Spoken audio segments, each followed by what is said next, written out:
혹시 원한이라는 감정에 오래 매여 있어 본 적이 있으신지요?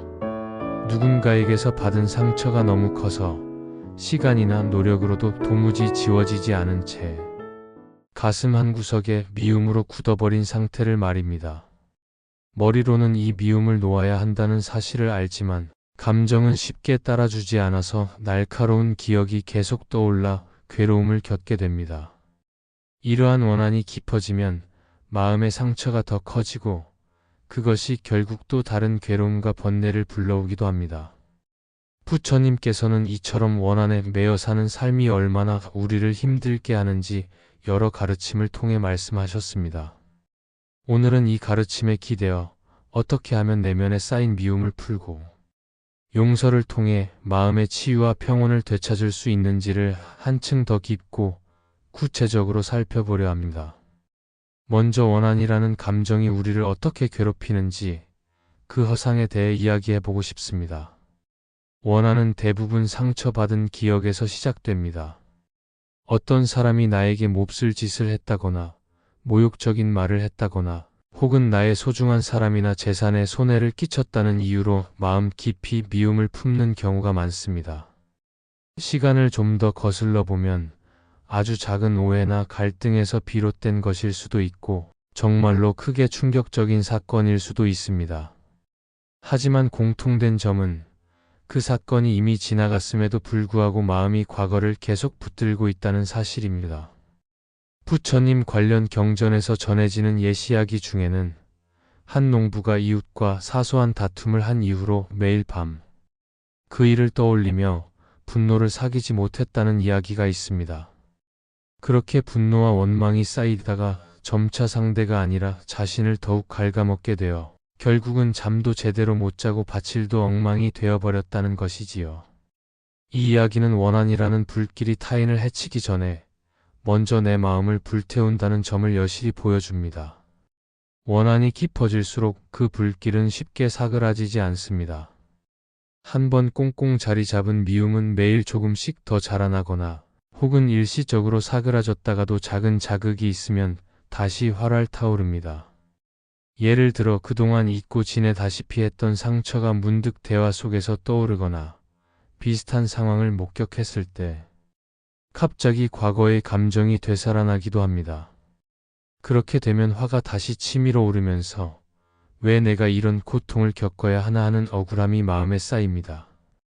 부처님은 이런 마음 상태를 두고 스스로 독을 만들어 목에 부으며 남이 아프기를 바라는 꼴이라고 하셨다는 말이 있습니다.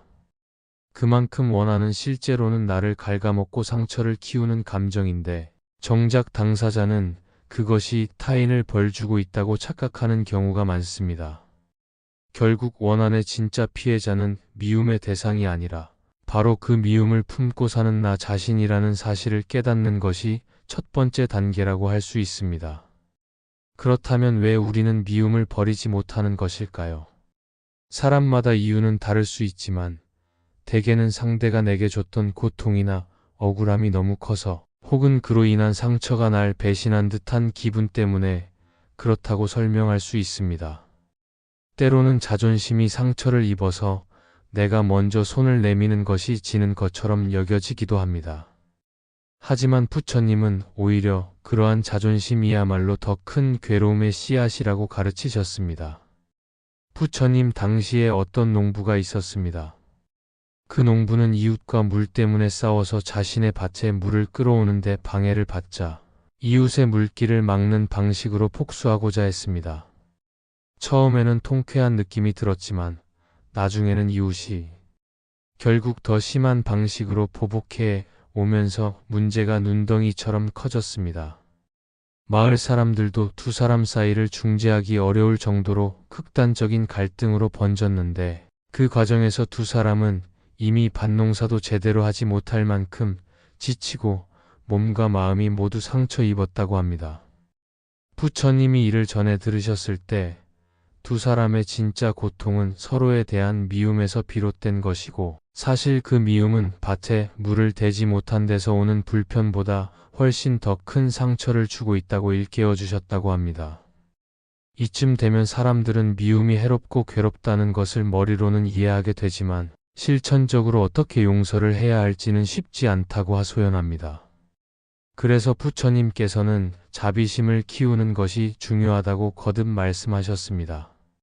자비심은 상대를 무조건적으로 감싸주거나 죄를 면제해 주겠다는 식의 개념이라기보다 내가 왜 이렇게까지 미움을 품어왔는지, 그리고 그 미움이 사실은 나를 얼마나 괴롭게 했는지를 돌아보는 데서 시작됩니다. 나아가 상대방이 지닌 아픔이나 결핍 혹은 그가 스스로 감당하지 못하는 문제들이 있을 수 있음을 상상해보는 자세가 자비심의 밑바탕이 됩니다. 한 스님의 일화를 소개해 보겠습니다. 이 스님은 수행하기 전에 평범한 가정에서 자랐으나 아버지가 폭력적이었기에 아주 어려운 어린 시절을 보냈다고 합니다. 성장 과정에서 생긴 상처가 너무 큰 탓에 마음에 깊은 원한이 자리 잡았는데 출가 후 부처님 가르침에 따라 자비심을 조금씩 배워가면서 아버지가 왜 그런 폭력을 휘둘렀는지 곰곰이 생각해 보게 되었다고 합니다. 알고 보니 아버지 역시 어린 시절에 극심한 가난과 편견 속에서 자라나 분노를 억누르지 못했을 가능성이 높았습니다. 이러한 배경을 이해하자 그 스님은 아버지와 마주서게 되었을 때 단지 미움만 아니라 측은함과 연민을 느끼게 되었고 그것이 결국 용서로 이어졌다고 합니다. 자비심을 키우려면 인과의 통찰이 함께 필요하다는 점도 부처님께서 여러 차례 언급하신 바 있습니다. 우리 삶의 많은 문제들이 어떤 연유에서 비롯되었는지 차분히 따져보면 그 연유가 언제나 명백히 드러나는 것은 아니지만 결국에는 특정 원인들이 쌓여 결과를 만든다는 것은 누구나 짐작할 수 있습니다. 상대방이 지금 나를 향해 무례하거나 폭력적인 태도를 보인다면 그 역시 과거나 현재에 무언가 부족하거나 왜곡된 부분을 겪었을 수 있다는 인과관계를 염두에 두면 좋습니다. 그가 언젠가 자신에게 벌어질 결과를 피하기 어렵다는 사실도 굳이 내가 스스로 벌을 줄 필요 없이 우주가 작동하는 원리 안에서 이미 마련된 일임을 알 수 있습니다.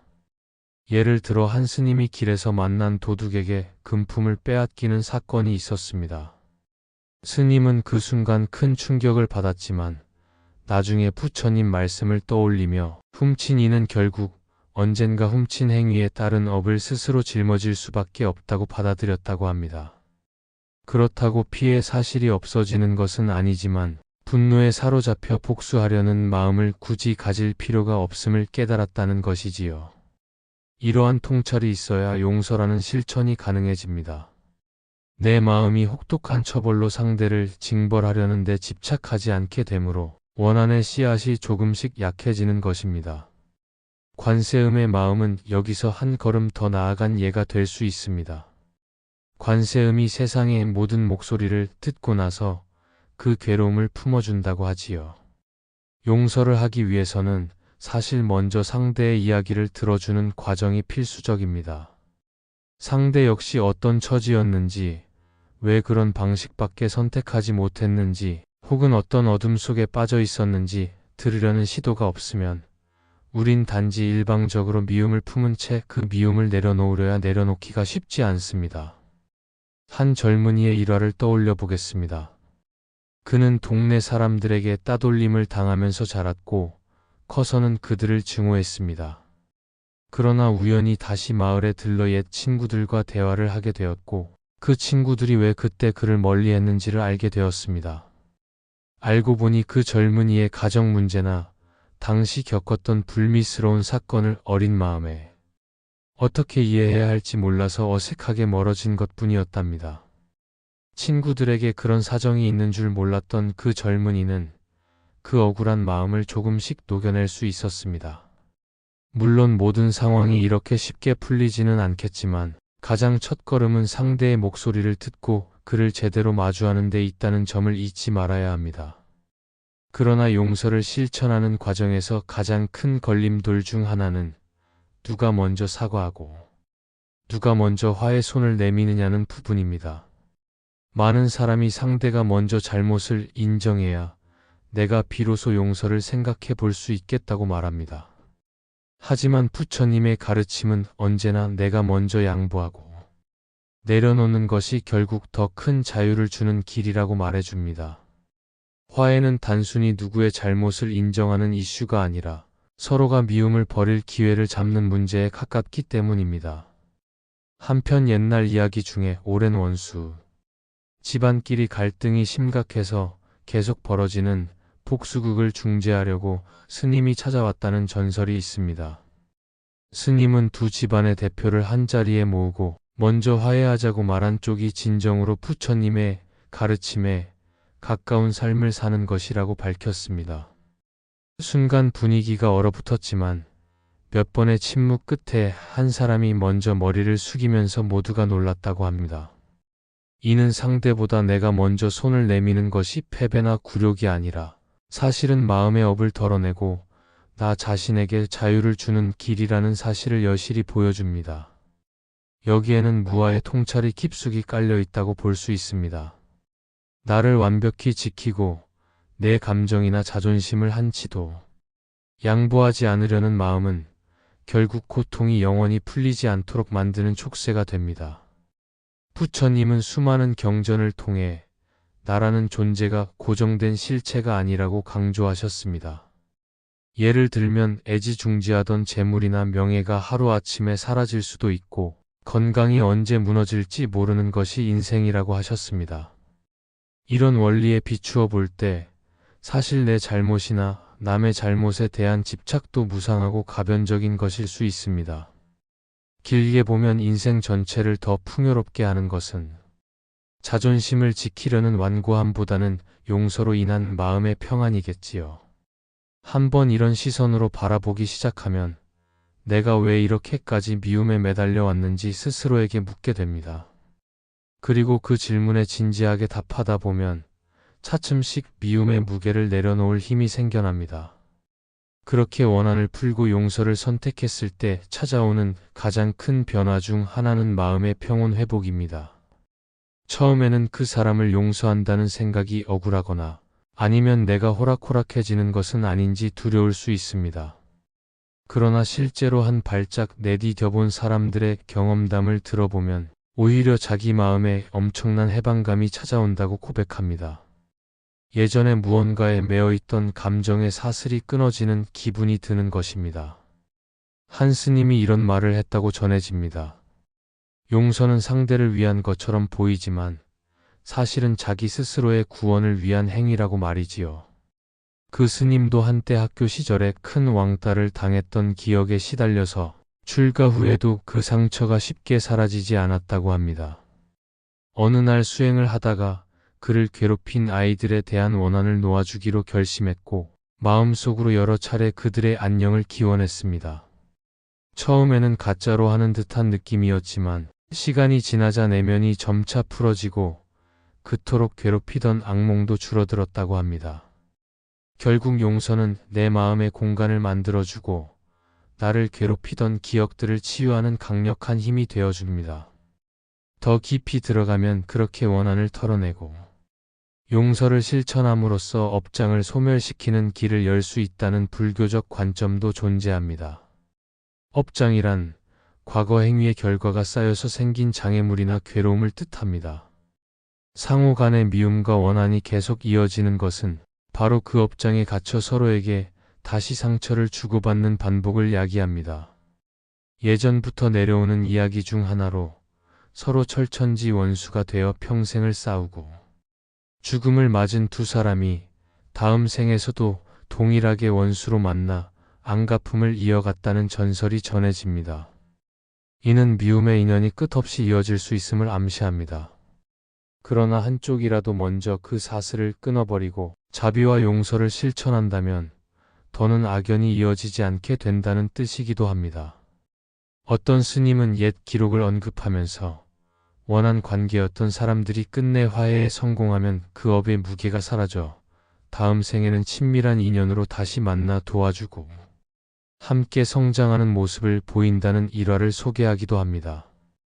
이런 이야기는 거짓말처럼 들릴 수도 있지만 미움을 놓는 순간 현실에서도 사람과 사람 사이가 새롭게 바뀌는 경우를 충분히 볼 수 있습니다. 그럼 용서가 어느 정도 이루어지면 그 다음 단계는 좀 더 적극적인 사랑, 즉 자애의 확장으로 이어질 수 있습니다. 부처님의 가르침에서 자애 명상이나 사무량심 수련은 중요한 수행 방법 중 하나로 꼽힙니다. 거기서 말하는 자애는 나 자신을 포함해 모든 중생을 진심으로 아끼고 그들의 행복을 빌어주는 마음입니다. 그리고 가장 어렵게 느껴지는 대상이 바로 나를 상처 입힌 이나 내가 싫어하는 사람일 것입니다. 하지만 자애의 마음을 미워하는 존재에게까지 확장해 볼 때 비로소 그 힘이 얼마나 큰지 깨닫게 됩니다. 극단적인 예를 들면 어떤 여인이 남편에게 버림받고 엄청난 배신감과 분노 속에 살다가 자해관을 시작했다고 합니다. 처음에는 그 남편이 행복해지길 바라는 말을 입에 담는 것조차 역겨웠지만 매일 조금씩 시도하다 보니 내면이 미움으로 가득하던 자리가 점차 부드러워지는 것을 체감하게 되었다고 합니다. 어느 날 문득 자신이 이혼 이후부터 지금까지 살아온 세월이 너무나 괴로웠음을 알게 되고 용서한다는 결심을 하며 더는 남편을 탓하기보다 스스로의 미래를 향해 걸어가기로 마음을 정한 것입니다. 이 경험을 통해 그녀는 오히려 영혼의 성장을 맞이했노라고 전해집니다. 마지막으로 용서를 통해 원한을 풀고 함께 살아가는 해원상생의 정신이 얼마나 중요하고 가치 있는지에 대해 생각해 볼 만합니다. 사람이 살아가는 한 갈등이나 다툼이 전혀 없을 수는 없습니다. 가족 간의 싸움, 직장 동료 간의 오해, 친구와의 불화, 국가나 민족 간의 충돌 등 수많은 갈등이 세상을 복잡하게 만듭니다. 하지만 부처님의 지혜가 시사하듯 우리가 이 갈등을 불태워버리듯 내버려 두지 않고 용서와 화해를 선택하기만 해도 훨씬 더 평화로운 삶을 영위할 수 있습니다. 더 큰 차원에서는 지역사회나 국가 간에도 옛날부터 내려오던 증오를 대화와 용서로 푸는 사례가 있었고 그것이 결국 각자에게도 발전과 평화를 가져다 준 예시가 많습니다. 그런 장면에서 우리가 배울 수 있는 것은 함께 잘 사는 길이 곧 갈등을 억지로 숨기거나 폭력으로 누르는 것이 아니라 진정한 용서를 기반으로 서로를 인정하고 돕는 단계로 나아가는 것이라는 점입니다. 그렇다고 용서가 모든 문제를 단숨에 해결해주는 마법의 열쇠는 아닐 것입니다. 심각한 범죄나 폭력의 피해를 입은 사람이라면 더욱이 쉽게 미움을 내려놓기 어려운 상황이 있을 수 있습니다. 이때 부처님의 가르침은 법적인 절차나 필요한 조치가 별개로 이루어져야 함을 부정하지 않습니다. 다만 미움과 복수심에 갇혀 인생 전체가 무너져 버리는 일을 막기 위해 내면의 상처를 치유하는 과정으로서 용서는 꼭 필요한 선택이 될 수 있습니다. 한편으로 용서한다는 것은 그 사람이 저지른 행동을 정당화하거나 면죄부를 주는 것과도 구분해야 합니다. 정말로 해서는 안 될 범죄나 악행이 있다면 그에 맞는 합당한 책임이 뒤따라야 하겠지요. 다만 그 책임을 묻는 과정에서조차 우리가 복수심에 타오르거나 증오의 불길에 삼켜지지 않도록 스스로 마음의 평정을 잃지 않게 붙잡아주는 것이 용서라는 개념에 가깝습니다. 돌아보면 원한을 풀고 용서함으로써 우리가 얻게 되는 이익은 실로 큽니다. 마음 깊은 곳에 응어리가 사라질 때 마치 무거운 짐을 내려놓은 듯 새로운 길을 걷게 된 듯한 해방감을 느끼게 됩니다. 비슷한 상황이 다시 찾아오더라도 과거처럼 극렬한 분노나 복수심에 빠지지 않고 좀 더 차분하고 현명한 태도로 대응할 수 있게 됩니다. 나아가 다른 사람의 아픔에도 공감력이 높아지는 효과가 있으며 인연 관계가 건강하고 풍요로워지는 긍정적 변화를 맛볼 수도 있습니다. 한때 원수처럼 지낸 사람과 간단히 화해하는 모습을 지켜보며 주변 사람들도 본받을 점이 있다는 사실을 알게 되기도 합니다. 이렇게 보면 용서는 내 개인의 문제가 아니라 사회 전체의 평온과도 관련된 중요한 미덕입니다. 결국 우리는 원한과 미움이라는 촉새를 어떻게 풀 것인지 부처님 말씀에 기대어 길을 찾아볼 수 있습니다. 원한이란 허상에 불과하며 그것이 결국 나를 가장 깊이 괴롭힌다는 점을 깨닫고 자비심을 키우며 상대가 지닌 업의 흐름을 통찰해보고 상대의 목소리를 들어주면서 용서를 향한 첫걸음을 뗄 수 있습니다. 때로는 그 과정에서 나 스스로 먼저 내려놓아야 할 자존심과 집착이 있음을 인정해야 하며 무아의 지혜로 인해 이 집착들이 조금씩 허물어집니다. 그렇게 용서에 이르면 마음의 평온이 찾아오고 업장이 소멸될 가능성도 열리며 자애의 마음이 확장되어 더 넓은 사랑을 베풀게 될 수 있습니다.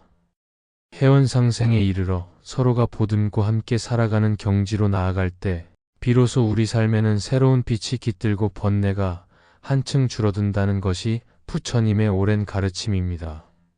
이 여정이 막연하게 느껴질 수도 있습니다. 워낙 크고 깊은 상처를 입었을 경우엔 용서가 거짓말 같고 상상하기조차 힘든 일일 수 있기 때문입니다. 그러나 생각해보면 무엇이 정말로 나를 위한 길인지 다시 자문해 볼 필요가 있습니다.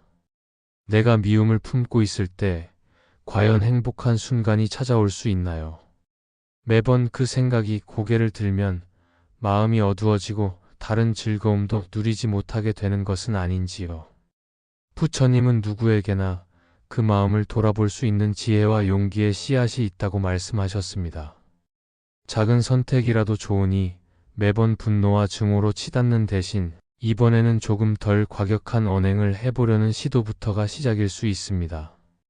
상대를 떠올릴 때마다 일방적으로 불만과 비난만 하던 태도에서 벗어나 그 사람도 괴로웠겠지 하고 생각하는 작은 변화도 큰 진전입니다. 그 작은 선택과 변화가 계속 모이고 이어진다면 어느새 과거에는 상상도 못했던 용서의 순간이 찾아올 수도 있습니다. 부처님께서 설하신 이야기 중에는 정말로 지독한 원한을 품은 두 가문이 결국 참다운 화해에 성공한 사례가 전해집니다. 그 과정은 수십 년을 걸쳐 이뤄졌고 스님들이 중간에서 몇 번이나 포기할 뻔했지만 끝내 한쪽 집안의 젊은 후계자가 깨달음을 얻고 먼저 손을 내밀었다고 합니다. 그 한 명의 결심이 양 가문의 노인들을 움직였고 결국 대대적인 축제를 열어 서로의 손을 맞잡았는데 마을 전체가 눈물로 화해를 축하했다는 것입니다. 이 전설 같은 이야기는 시간이 조금 걸리고 누군가는 먼저 희생을 감수해야 하더라도 용서와 화해가 정말로 이루어질 수 있음을 상징적으로 보여줍니다. 우리 개인의 삶에서도 정도의 차이는 있겠지만 이와 비슷한 작은 기적이 일어날 가능성은 얼마든지 열려 있습니다. 그러므로 원한과 미움이 마음을 잠식하려고 할 때 잠시 부처님의 말씀과 그동안 전해 내려오는 다양한 일화를 떠올려 보면 어떨까요? 내가 미움을 품는 순간에도 내 마음은 상처를 입고 똑같은 기억이 재생될 때마다 힘겨워집니다. 그래서 용서는 불가능이 아닌 반드시 필요한 선택이 될 수 있는 것입니다.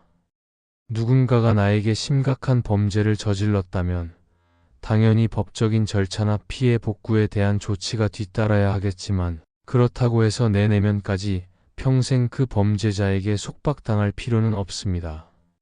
불교에서 말하는 용서는 마치 마음속에 피어있는 씨든 꽃을 뽑아낸 자리에 새싹이 돋아나도록 하는 작업이라 할 수 있습니다. 그 꽃이 화려하거나 크지 않아도 좋습니다. 작은 풀잎처럼 시작되더라도 언젠가는 내 영혼을 치유하고 삶의 방향을 바꾸는 커다란 나무가 될 수 있으니 말입니다. 누구도 처음부터 완벽한 용서를 할 수는 없겠지만 조그만 흔들림부터 줄이는 연습을 통해 언젠가 그 미움의 사슬을 끊을 수 있으리라는 믿음으로 오늘을 조금 더 따뜻하게 보내셨으면 좋겠습니다. 그리고 그 작은 변화가 결국 내 자신과 주위 사람들의 삶을 함께 바꾸는 놀라운 씨앗이 될 수 있음을 잊지 않으시길 바랍니다.